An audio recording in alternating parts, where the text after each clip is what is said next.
to an accident. More than 20 ambulances, fire engines are all there at the Trichy Airport. A large number of ambulances from the Trichy district headquarters have been called in as well to try and get to the bottom of this.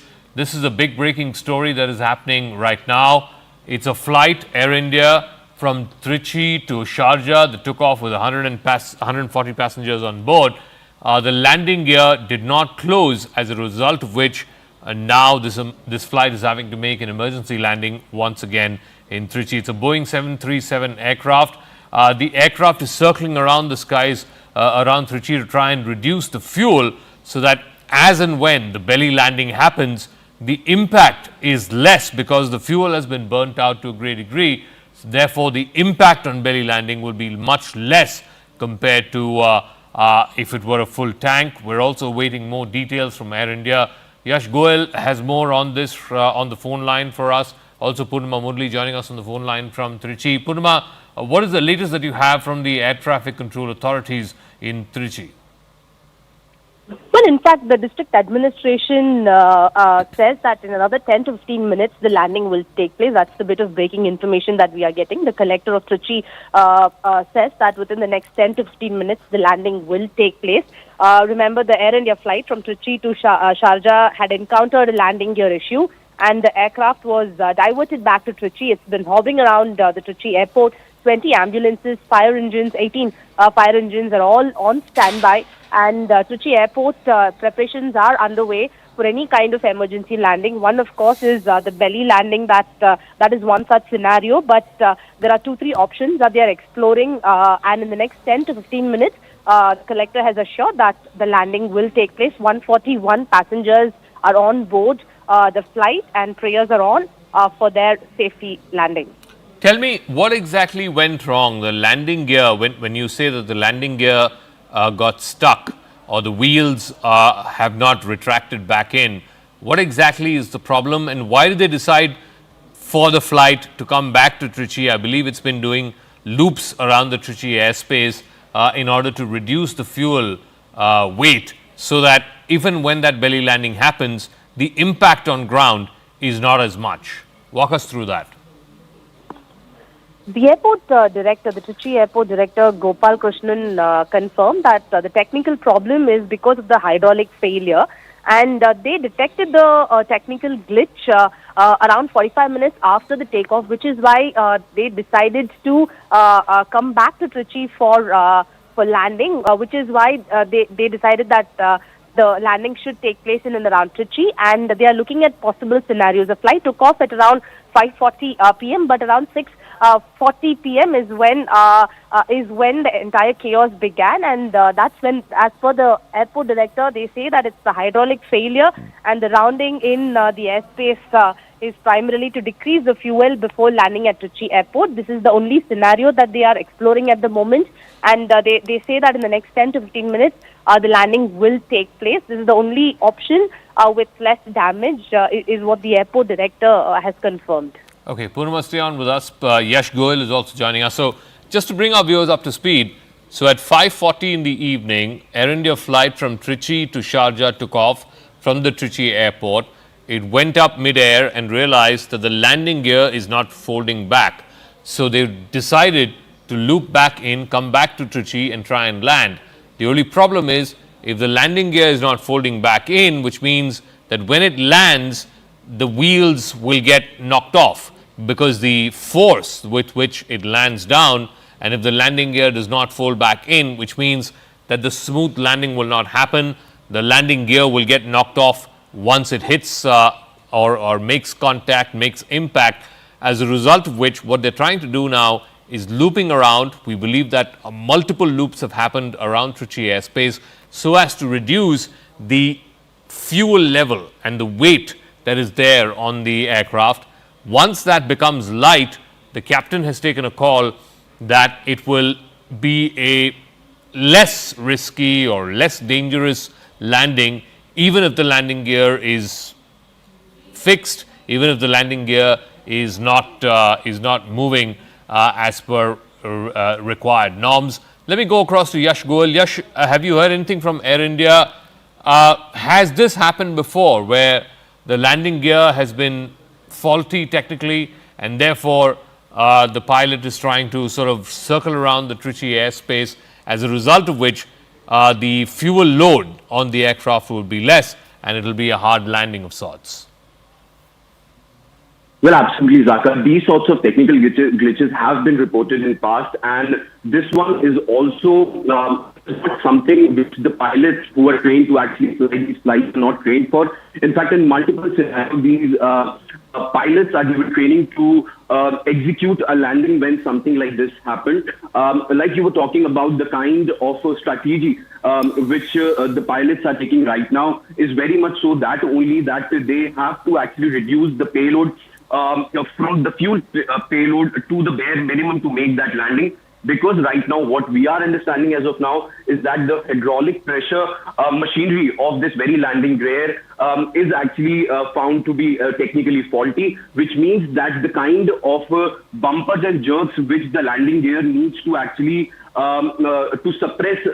needs to suppress those very jerks, that system is probably not working. So that is why the payload is actually decreased to the bare minimum. And talking about Air India, we haven't heard anything as of now from Air India. What we are understanding is that the entire process which is being followed is as per the protocol which are being laid by both the DGCA and also by the ATC, and these protocols will be followed before the landing, the final landing and the final touchdown is done. And in fact, as per Purnima also, and in fact what we are hearing from the ground is that now the fuel, the exhausting level of the fuels which the pilots were trying to achieve is nearly, they are nearly about to meet, and in fact in the next 10 to 12 minutes we could actually expect that very landing could take place. But like you mentioned, there is a very hard possibility that it will be a rough landing. So that is why all those precautionary measures have also been put in place, including the fire brigades and in fact also the ambulances. But if you go by the experts in this very case, the pilots, the commercial pilots, are well trained to actually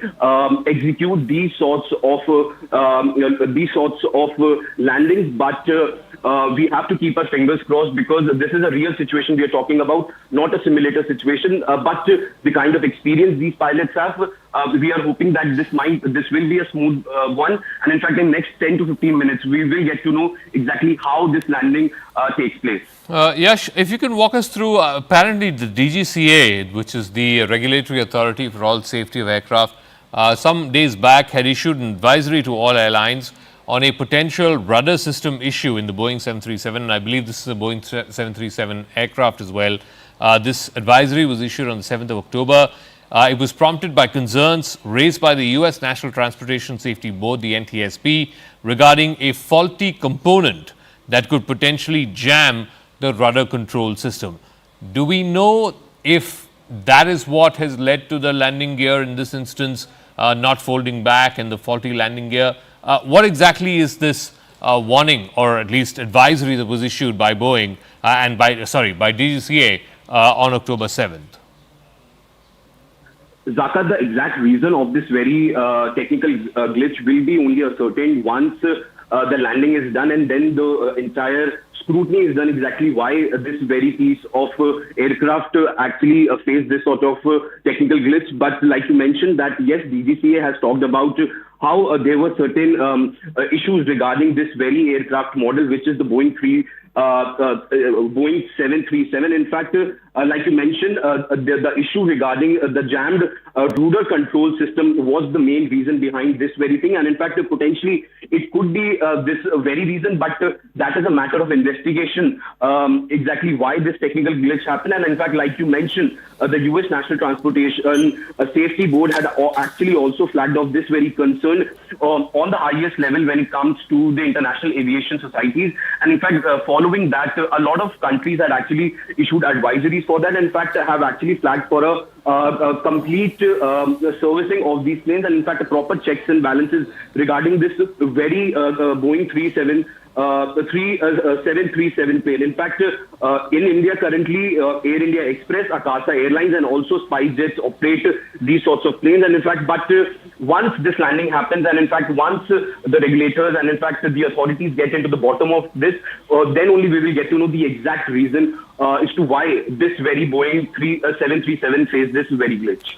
Okay, Yash, we'll leave it at that. Thank you very much. Yash Goel joining us with the very latest details. So the aircraft is circling around the Trichy airspace. It's trying to reduce the fuel load so that whenever the belly landing happens, and that's the only way it can land because the landing gear is now faulty, it is stuck.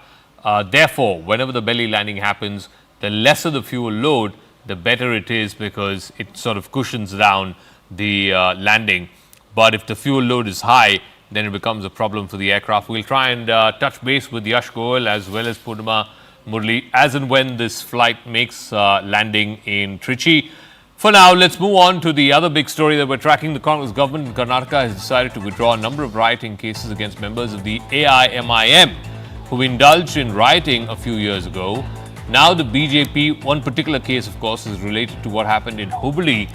The BJP in the state has accused the state government of yet another instance of appeasement. The chief minister has said this is very much in the prerogative of the state government. The question is whether this is a case of appeasement or is it a case of a genuine grievance where the state government, well within its powers, has decided to withdraw these cases. But first, the story of what exactly happened in the withdrawal of these cases, rioting cases that happened in Hubballi in 2022.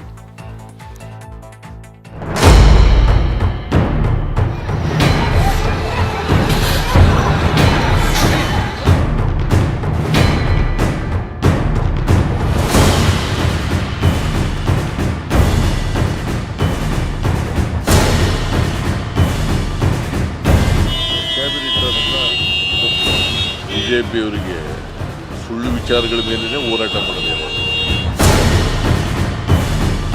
What is the reasoning behind this? We will all discuss later. Police department and the Ministry of Law of the state government, they have opposed the withdrawing of the case. In spite of that, they have withdrawn it. That means, in a way, they are supporting Islamic fundamental activities. That was selfish interest of politics. That is why in case of, like I said, the Karnataka government is only practicing politics of appeasement.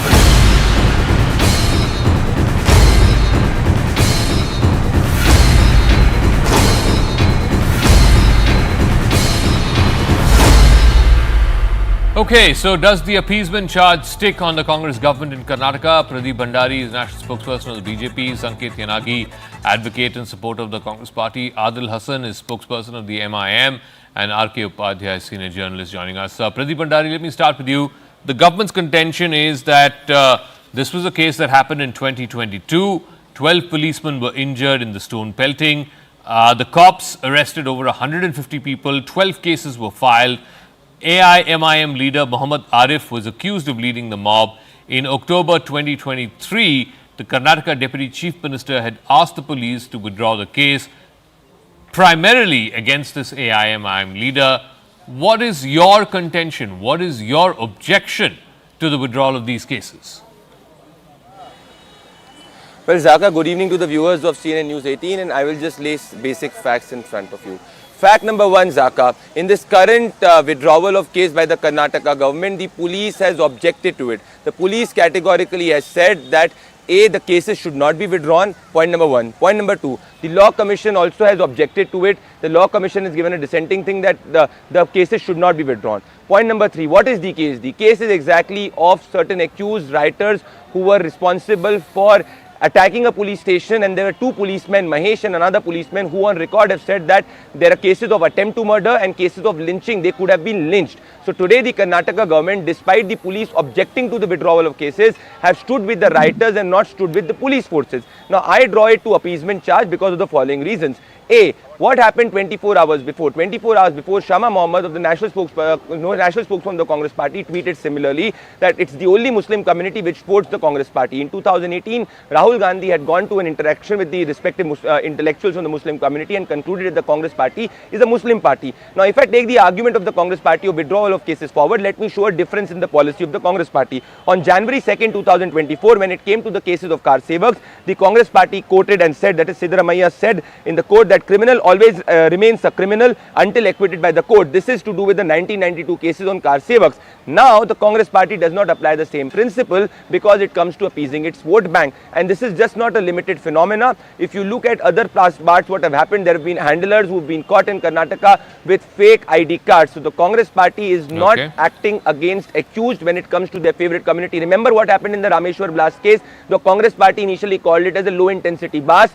Later on, the NI had to step in and a terror case was registered. So in order to appease its vote bank, what happened with PFI? The Congress party did not register it as a terror organization. In fact, the NI has concluded that 9 crore funding PFI has got based out of Karnataka, and Karnataka needs to check on it. So this is our charge. Whether it comes to anything to do with the Muslim community, the Congress party only factors in appeasement. We removed stone pelting in Kashmir. Here the Congress party is banning stone pelters in Karnataka. Ask Sanket Yanagi of the Congress party. The cases against the AIMIM leader, his name is Muhammad Arif. That has been, at least a recommendation has been made for that case to be withdrawn.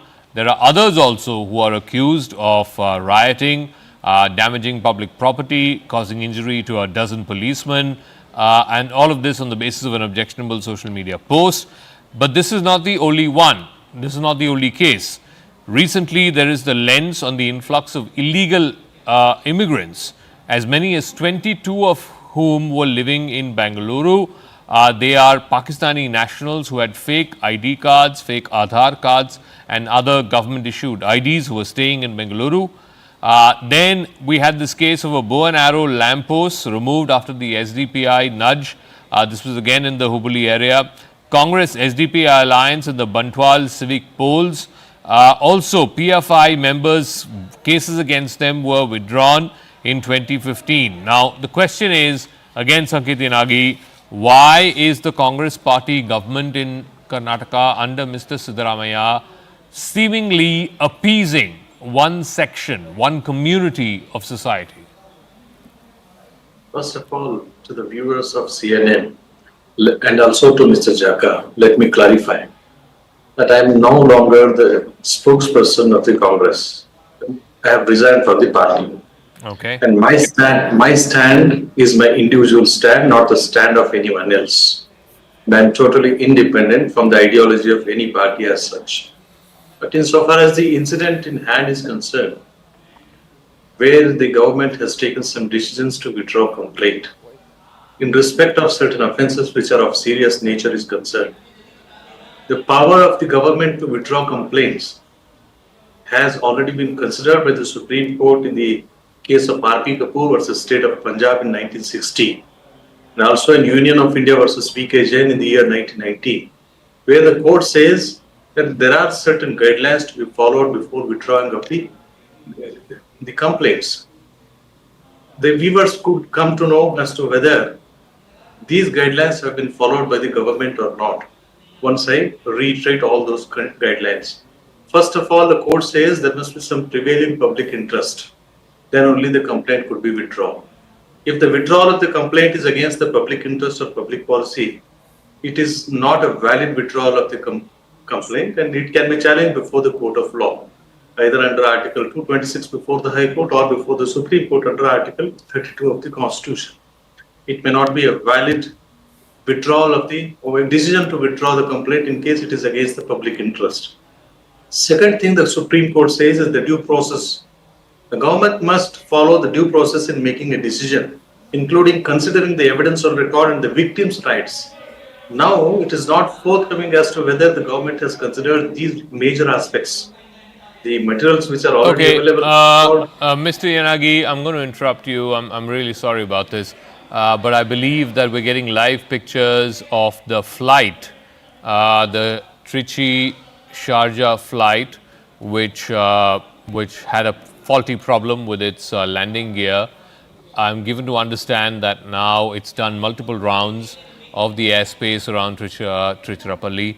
It's now making a landing in the Trichy Airport.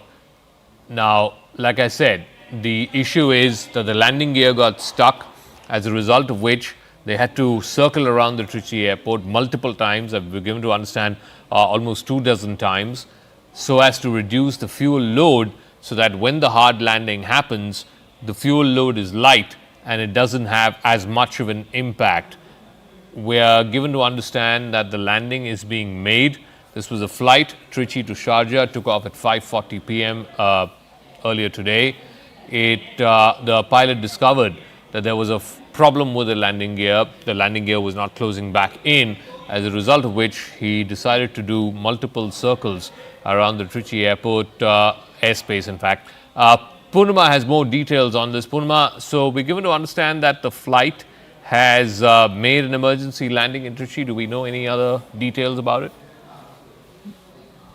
Well, as you can see the visuals on the screen, the flight has landed. All passengers are safe. However, the situation is being monitored closely at the Trichy Airport.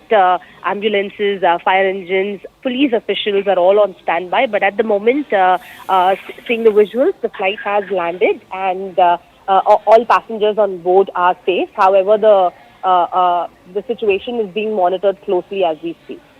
If Payal is there, if Yash is there, I don't know if he's there.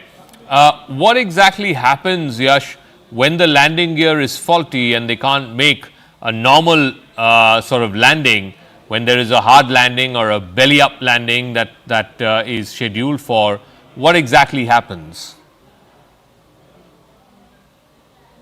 All right, this is the picture of the flight once it made landing.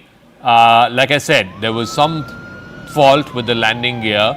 Once the pilot discovered that, he redirected the flight back from where it was scheduled to go to. It was scheduled to go to Sharjah. He flew right back in and then circled around the Trichy airspace for a couple of hours. We believe about 24 sorties were made around the Trichy airspace so as to lighten the fuel load, after which the landing happened. What you're seeing right now are the first visuals of the flight landing in Trichy after the fuel weight was reduced and a hard landing was made. All right, we're given to understand that the landing was fine and that the landing gear worked all right. So it landed normally. Airport is on alert and is ready. DGCA is monitoring. Yash has more details. Yash. Well, absolutely, Zakar. The thing we were talking about, that this is a tricky situation, but this is not something which has not been dealt by these pilots before, or something these pilots are not trained for.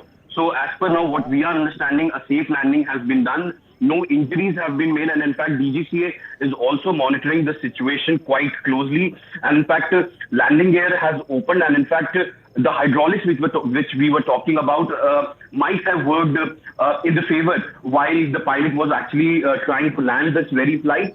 Like I also mentioned earlier, that in such cases, the main aim of the pilot or the authorities is to decrease the payload at the bare minimum so that landing could happen very smoothly, so that there is minimum weight. And in fact, that is why they don't take any such rash decisions before making such landings. So when the flight was actually circling around the Trichy Airport, all these possible scenarios were actually mapped by the authorities, and in fact then only looking at every possible situation and the kind of landing which will be possible, this landing has been made. The landing has been done safely, and all the passengers who were on board are safe, and including the crew is also absolutely fine. Yash, so what exactly was the problem? We were given to understand that the landing gear, the wheels were not going back in after the flight took off, and the pilot made that conscientious call that because the landing gear was not going back, he had to circle back to the Trichy airspace, and because he was concerned that the landing gear was faulty, that it was not going back in, he had to do multiple rounds of the Trichy airspace so as to reduce the fuel load.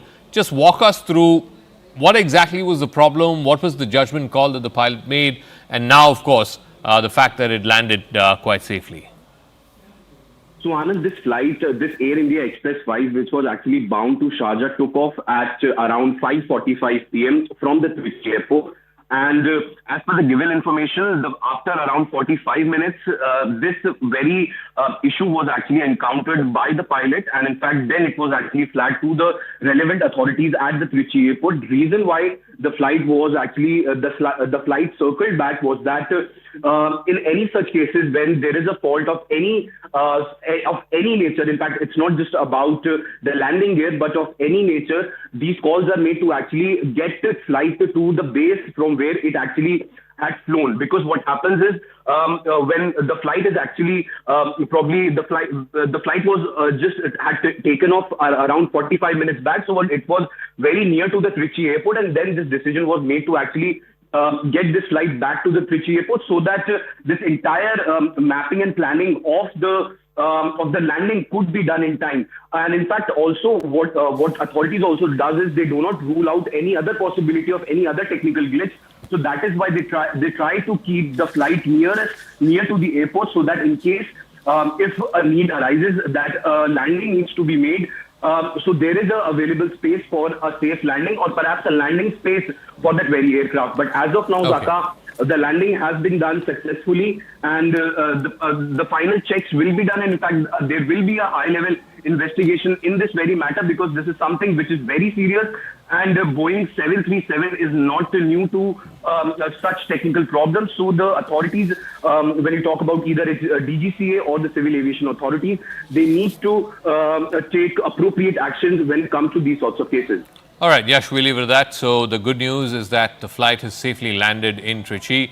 There were multiple ambulances as well as fire trucks that were there at the Trichy Airport in anticipation that there would be a hard landing. There would be a landing on the belly of this aircraft. Fortunately, the landing gear functioned when it landed, and we can report to you that the flight has landed safely.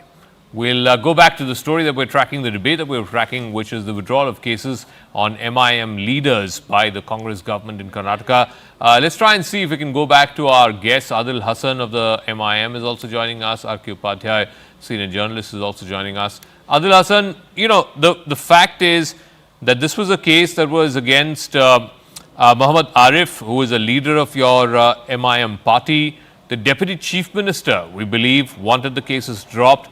The law and police departments resisted the dropping of these charges, but we're given to understand that against Muhammad Arif as well as 150 others, the Karnataka government has decided, the Home Department has decided to drop these charges. What would you say specifically, Mr. Adil Hassan, to the accusations from the BJP and others that this is minority appeasement? Sir, BJP पर क्या बोले, एक कहावत है हिंदी में कि जिनके दांत मैले होते हैं वो मंजन नहीं बेचा करते। बीजेपी से पूछिए कि योगी आदित्यनाथ चीफ मिनिस्टर होकर वाहिद पहला प्रदेश का चीफ मिनिस्टर है जिसने अपना चीफ केस हटाया, केशव प्रसाद मौर्य का हटाया, स्वामी चित्यानंद का जिसने एक्स होम मिनिस्टर का हटाया, जो राम रहीम को 6 बार पेरोल दे वो बीजेपी का एमएलए बन गया, वो जेलर। बीजेपी किस मुंह से बात करती है, मैं आपको बताता हूँ। वी सोमन्ना एमपी है, यूनियन मिनिस्टर है बीजेपी का। M Sudhakar BJP MLA, CT Ravi BJP का MLA, MLC Sukumar Shetty BJP MLA, Sanjay Patel MLA, KJ Borappa MLA, Anil Barka MLA, Shrimati Mangala MLA, सब तो बीजेपी के एमएलए हैं सर। ये तो बीजेपी तो हर जगह केस विड्रॉ कराती है अपने लोगों का। आप बैरिस्टर असदुद्दीन ओवैसी साहब पर गोली चली, उसका केस अपोज नहीं किया बेल बीजेपी के योगी आदित्यनाथ सरकार ने सुप्रीम कोर्ट और हाई कोर्ट में, जिस पर पॉइंट ब्लैंक रेस से मेरे लीडर पे गोली चली सर, उस पर बीजेपी ने अपोज नहीं किया सर। बीजेपी से पूछिए ना। तो आप क्या कहना चाह रहे हैं कि the cases that are being withdrawn by BJP against MIM leaders being targeted is some kind of understanding between MIM and BJP? यही कहना चाह रहे हैं? No, अगर आपके नेता के ऊपर गोली चलाया गया है और आप कह रहे हैं कि केस विड्रॉ हो गया, तो फिर कुछ तो अंडरस्टैंडिंग है ना आप दोनों के बीच में? अरे सर, अंडरस्टैंडिंग नहीं हुआ, सुप्रीम कोर्ट में बेल अपोज नहीं हुआ जिसने गोली चलाया, ये कहना है। और प्रधानमंत्री जो बेटी बचाओ बेटी पढ़ाओ की बात करते हैं, अमित शाह होम मिनिस्टर थे, बिल्किस बानो के रेपिस्ट को छोड़ा है सर। क्या बीजेपी की बात करेगा? नहीं, वो तो अलग बात है। आपके नेताओं के खिलाफ जो केस है उसके बारे में बताइए ना। वो तो सर अलग मेरे है। केस में ये तो सर ये तो 138 केस 138 लोग हैं, उसमें एक आरिफ साहब भी हैं। बीजेपी के पूरे यूनियन मिनिस्टर का केस कर्नाटका सरकार ने वापस लिया है। Okay, सर इनको Mr. बोलने का हक है। Upadhyay is also joining us. Mr. Upadhyay, 7 तो बोलने का orders हक when है the क्या? BJP government was in power till 2022, to 2023 actually. 7 orders were issued by the BJP government to drop prosecution in as many as 385 cases. 182 cases of hate speech, cow vigilantism were withdrawn. Communal violence accused were also let off when the BJP was in power till 2023. The move benefited as many as 2,000 accused, including some of whom happen to be MLAs and MPs of the BJP. So the Congress's contention is they were doing it. It was kosher when the BJP was in power till 2023 May. And when they were doing it, if it was kosher, then if the Congress government withdraws, then what's the big deal? Why all this brouhaha? Zaka, just an aside, I've been watching this Air India thing. Today, I traveled from Bangalore to Pune and we had a safe landing, though it was 1 hour late. I mean, looking at the crisis that, the Air India faced today, it was heartwarming that finally it ended in a happy note. I mean, just to answer your question, I feel that, what has happened today is that, DK Shivakumar taking the initiative for withdrawing this case. I'm just wondering whether he's getting ready to take over as Chief Minister from Siddaramaiah. I mean, an important decision like this should be coming from the Chief Minister, and it's surprising that Shivakumar makes the move and Siddaramaiah accepts it. Of course, there have been cases, but this is one of the most serious cases of rioting on the police station. And this is exactly similar to what happened in 22, in the DJ Halli and KG Halli case, where 3 people were killed and more than 50 people were badly injured. There was also a mob attacking a police station with, all kinds of weapons. And the police had to run away from the police station. So that's exactly the case which, even NIA had taken up and charge sheet had been filed and they were about to be prosecuted. And that's when the government changed. And once the government changes, you see what happens. So this is what I think these, people, writers are getting away with. And unless, law and order is able to take care of these, whether it's the, BJP people or the Congress people, I think that's not the issue. The issue is, the law and order has to be maintained. And the government's duty is to see that the law and order is carried out. I mean, you cannot decide these things on the basis of religion or caste. And this has to be an administration. Okay. So let me ask ask. The failure of administration here. Let me ask Pradeep Bhandari, when the BJP government was in power, as many as 7 orders to drop the prosecution in 385 cases were issued by the Bombay government. 180 cases of hate speech, cow vigilantism were withdrawn. Communal violence accused were also let off when the BJP government was in power. Over 2,000 accused, some of them BJP MLAs and MPs, were also accused in these cases, were also let off. This was between February of 2020 and February of 2023. So in the 3 years that the BJP government was in power in the state, you did the exact same thing, Pradeep Bhandari. Absolutely not, Zaka, and I'll revert to that. Just allow me to revert to what fake news was spread by the AIMM spokesperson. This is March 2nd, 2023.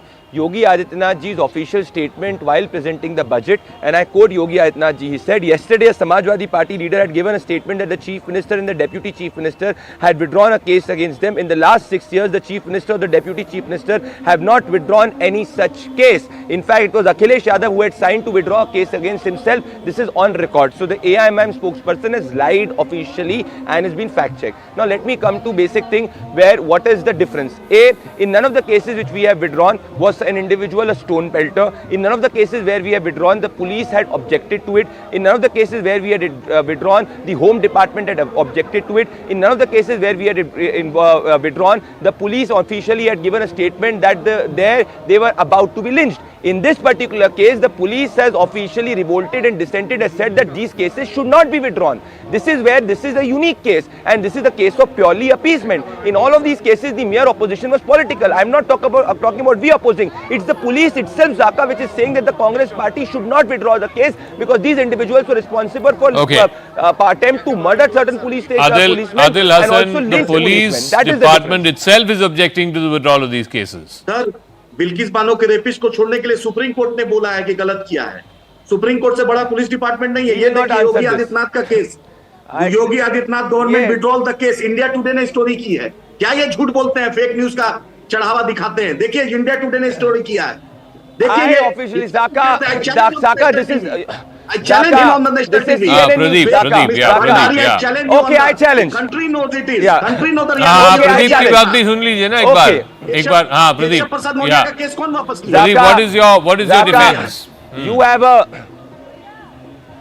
Zaka, he's quoting which is there. I am quoting the official statement of the Chief Minister on the floor of the House. You have a very good research team. Please check whether the Chief Minister of Uttar Pradesh, Mr. Yogi Adityanath, on March 2nd, 2023, did he not make the statement on the floor of the House that yesterday a Samajwadi Party leader had given a statement that the Chief Minister and Deputy Chief Minister had withdrawn a case against them. In the last 6 years, the Chief Minister or the Deputy Chief Minister have not withdrawn any such case. All right. This is the Chief Minister's official statement. He's lying. He's not lying. Let's see how this plays out. Fact is that this has become commonly polarized, the withdrawal of these cases.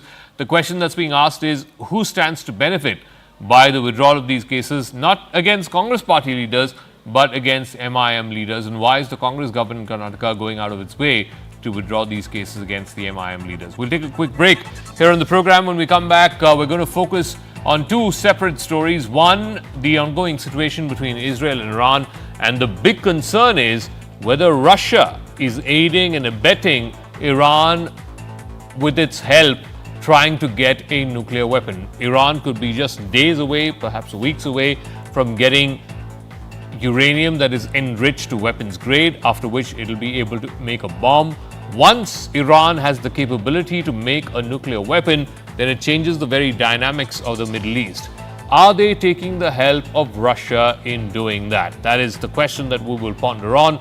Also, what may it mean and what may it look like when Israel decides to attack Iran for the ballistic missile blast that we had a few days ago when Iran directly attacked Israel for the very first time?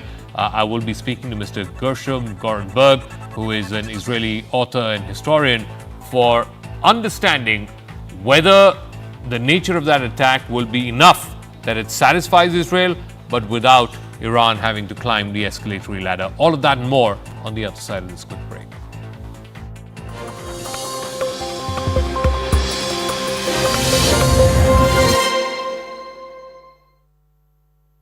Light!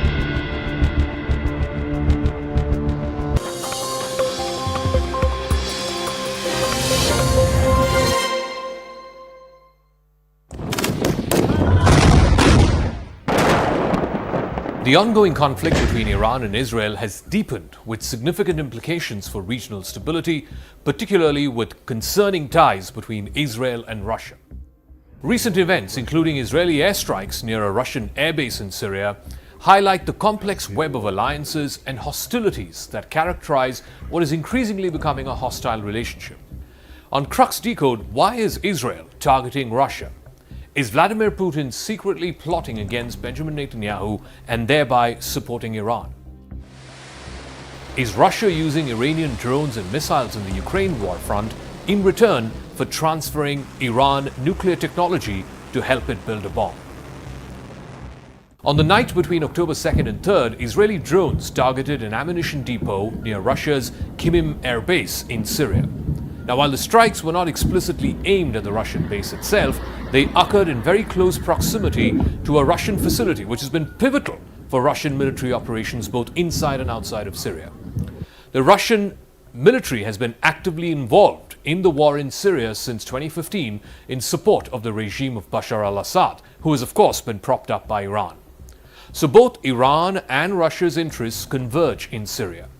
But every time Israel has intervened in Syria, through some military action or the other, it has always kept Russia informed. It has also taken care never to directly target any Russian asset in Syria, but that changed last week. Reports indicate that the target was associated with both Iranian and Hezbollah forces. That raises questions about the tacit approval by Russia for such operations using its own assets in foreign countries. The speculation was that Iran was using the Russian airbase as a conduit to send weapons to Hezbollah.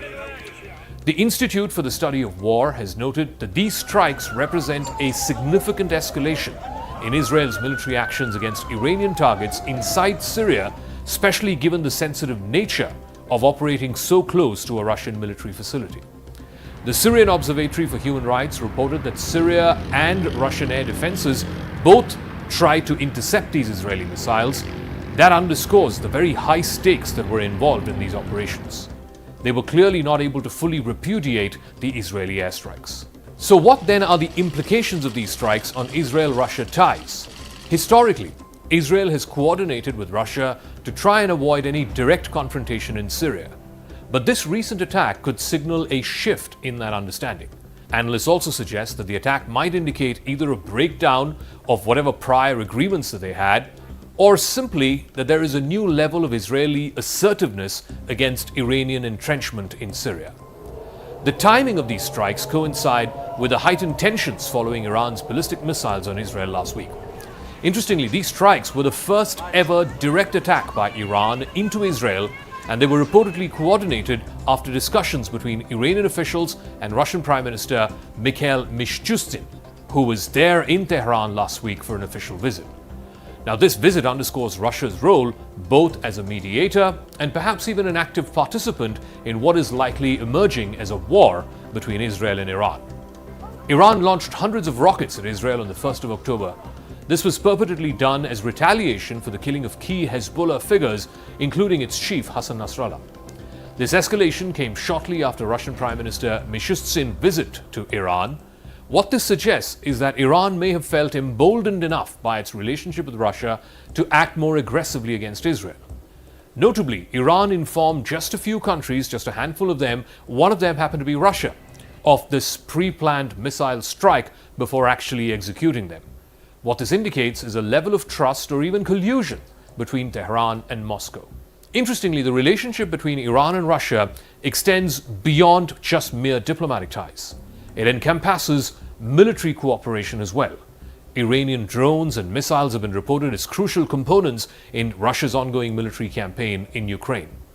The use of the Shahid drones by Russia exemplifies how Tehran's military technology is being integrated into a broader geopolitical conflict. Last month, US Secretary of State Antony Blinken had warned that Russia was using Iran-made Fatah missiles against Ukraine. These are the same missiles that Iran used against Israel in the missile attack that happened last week. Blinken, though, did not provide any concrete evidence to back up his claims. So this collaboration not only strengthens Iran's position in the region, it also complicates Israel's security calculus. It wants to counter both Iranian influence as well as Russian support for its adversaries. But that's not the only realm of cooperation between Tehran and Moscow. In light of these developments, there is growing speculation regarding Russia's potential provision of nuclear technology to Iran. Analysts suggest that such cooperation would enable Iran to advance its nuclear capabilities significantly, and that would raise alarm bells within Israel and in the wider region. The prospect of an Iranian nuclear bomb is particularly concerning for Israel, which views a nuclear-armed Iran as an existential threat. Russia is one of the handful countries in the world which has nuclear technology and would not balk at passing it along to Tehran. According to numerous reports, Iran may just be weeks away from enriching uranium to make it weapons grade. This speculation is also fueled by the broader context of Russia-Iran ties, which have strengthened amid shared interests against Western influence. Russia has also reportedly helped with private contractors in sheltering and shielding sensitive Iranian nuclear facilities. Russia has also reportedly provided counterintelligence information to Iran regarding direct Israeli threats to its top military generals and nuclear scientists. Should Russia provide nuclear technology or any form of nuclear assistance to Iran, it would not only escalate tensions between Israel and Iran, but it could also provoke a wider regional arms race. The intricate relationship between Russia, Iran, and Israel is characterized by shifting alliances and escalating hostilities. Recent Israeli strikes very close to this Russian airbase in Syria signal a potential turning point. At the same time, near-simultaneous Iranian missile attacks on Israel also highlight Tehran's growing boldness in taking on what is a military that is far more superior to them in Israel. So as these dynamics evolve, the implications for regional security are profound, particularly concerning nuclear proliferation and military cooperation between Iran and Russia. The situation remains fluid, with each of these actors recalibrating their strategies in response to the actions of the other. The evolving triangular dynamic between Tel Aviv, Tehran, and Moscow will be crucial for understanding how this will shape future conflicts in the Middle East. All right, let's try and make sense of this story. What is the evolving situation in what is already a very volatile Middle East? Joining us now is Mr. Gershon Gorenberg. He's a senior Israeli journalist and historian and writer. Thank you very much, Mr. Gorenberg, for speaking with us here on CNN News 18. Let's start with this war, which is suddenly now flared up in southern Lebanon between Israel and Lebanon. It started off, I think, about a month or so back with Israel saying it wants to resettle about 60,000 of its citizens back in the northern areas. And then, of course, the pager attacks, and then we had the killing of Hassan Nasrallah. Now it's pretty much a full-blown war between Hezbollah and the Israeli forces in southern Lebanon. Do you see this? How do you see this playing itself out? Because Israel, when it went in, it first said it was a limited ground operation. Do you see this being limited, or do you see this dragging out? Well, let's, first of all, a bit of context. This was the expansion of what was essentially a war of attrition which had been going on since October of 2023. Immediately after the Hamas attack on Israel last October, Hezbollah began firing missiles, drones, and so forth into northern Israel, and has been doing so ever since. And that continued fire forced the evacuation of tens of thousands of Israelis from their homes in communities along the northern border. So there had been this low level but quite serious fighting going on all that time. And the question was always, how should Israel deal with that? Now, one possibility of dealing with that was to reach a ceasefire in Gaza. Hezbollah claimed that they would stop shooting if there was a ceasefire in Gaza. We don't know whether they would have kept their word on that, but that possibility was never tested. In mid-September, beginning with the so-called pager attack, the conflict escalated into a full-blown front of the war. First with the attack on Hezbollah operatives via the exploding pagers and walkie-talkies, then attacks on Hezbollah weapons stores, and then the assassination of Nasrallah, and then the ground invasion. The one thing I can say from experience, from history, is that limiting a conflict inside of Lebanon has eluded Israel twice in the past. And in general, one of the principles of war, if you go back to Karl von Clausewitz's On War, the master text of modern war, is that wars don't go the way that you planned them to. Mm-hmm. The other side doesn't necessarily react the way that you expected. Conditions are not necessarily what you expected. So I allow myself to have some doubts as to the extent to which the Israeli government can control how far this will go. In other words, the original planning may have been for a very limited campaign, but that's not purely... War is chaos. War is unplannedness. And so it would be very, very dangerous to make a prediction of how limited this will actually be. I do want to ask you, going back to when the war in Gaza began, the objective was to sort of reduce Hamas to a position where it can never again, or at least for the foreseeable future, launch another October 7th style attack. And multiple Israeli officials, including the Israeli ambassador here in India, who was here in our studios last week, he said he believes that Hamas today militarily is so reduced that it cannot launch another October 7th style attack. And the only objective now of the Israeli forces there is to try and get some of the hostages back. The close to 100 hostages are still in Hamas captivity.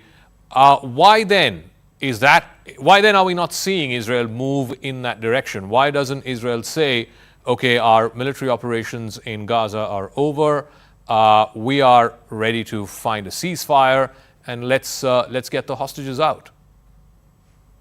I would say to you that that's a question that a majority of the Israeli population is asking.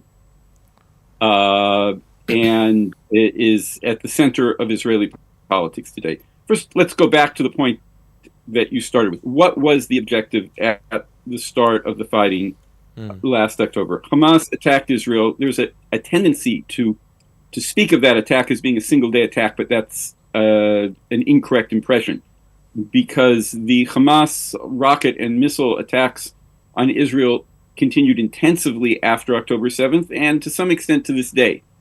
So one of the original objectives was to simply stop the attack on Israel. Much of the early bombing campaign, for instance, was aimed at the sites from which Hamas was firing missiles into Israel. Israeli cities were under constant bombardment. Israelis were constantly running to bomb shelters. That hasn't stopped. It's the intensity has dropped, but that hasn't stopped. There was the second goal stated of making sure that Hamas could never launch such an attack. Fascinatingly and dangerously, there was never a political outcome stated. That is to say, the Israeli government has never formulated what it sees who it sees governing Gaza and how at the end of the campaign. And that has left a vacuum of governance in the Gaza Strip, which, according to most sources, has created a situation in which, in some areas, there's no government whatsoever. It's a complete failed state situation, or as somebody phrased it recently, it's the Somaliization of Gaza. And in other areas, Hamas is still in control. So that's a strategic vacuum in the planning of the Israeli government. That still leaves your question. All summer, there were intensive ceasefire attacks, which held out the possibility of a return for the hostages, a return of the hostages in exchange for a ceasefire. And why Prime Minister Netanyahu and other key figures in his government did not leap at that opportunity is a subject of constant debate in Israel. One of the explanations commonly given in Israeli debate is that Netanyahu fears the end of the war in terms of his own political situation. Because when the fighting ends, the internal pressure for a state commission of inquiry into how the government let this catastrophe happen, how the war was handled, the pressure for that is going to increase drastically. And the pressure for new elections is going to increase drastically. So the reasons may have to do more with Israeli internal politics than anything else. And I want to get that hypothesis. We don't know what's going on in his mind.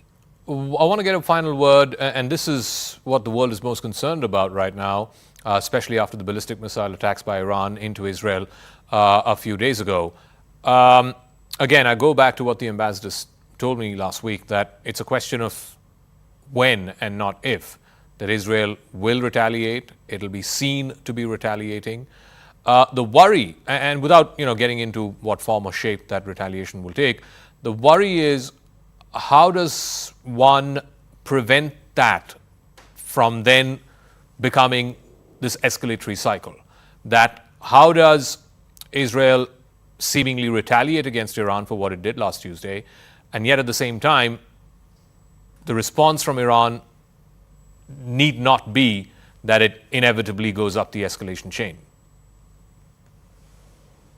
That is another question which is very, very serious, and I don't think there's a simple answer to it. One potential answer to it is something on the level of what happened after Iran's April attack, which was an attack on one specific Iranian base, showing Israel's ability to do so, but leaving the Iranians with the option of saying, okay, we hit you, you hit us, we'll stop here. And the government could choose such a path, and I would guess that there is strong pressure from the Biden administration in the United States to take such a path. On the other hand, there are very vocal voices within Israel, not just within the government, but even within opposition parties, for a stronger response, which is meant to be a deterrent, to say to the Iranians, don't hit us again, but could have, as you've just said, the opposite effect. And could have wider effects. For instance, hitting the Iranian oil facilities, as has been that has been proposed, besides its effect on the world oil markets, could lead to the Iranians trying to hit civilian facilities in Israel, which could lead to much higher loss of civilian life and to a much greater escalation. So the dilemma that the Israeli government faces right now is how to respond to this attack without essentially fulfilling one of Hamas's strategic goals from the beginning of the war, which is setting off a regional conflict. Okay. I wish I could say that the Israeli government is sufficiently careful about that, but I'm not at all certain of that. All right, Mr. Gershom Gorenberg, thank you very much for joining us and putting those thoughts into perspective for our viewers. Thank you. Thank you.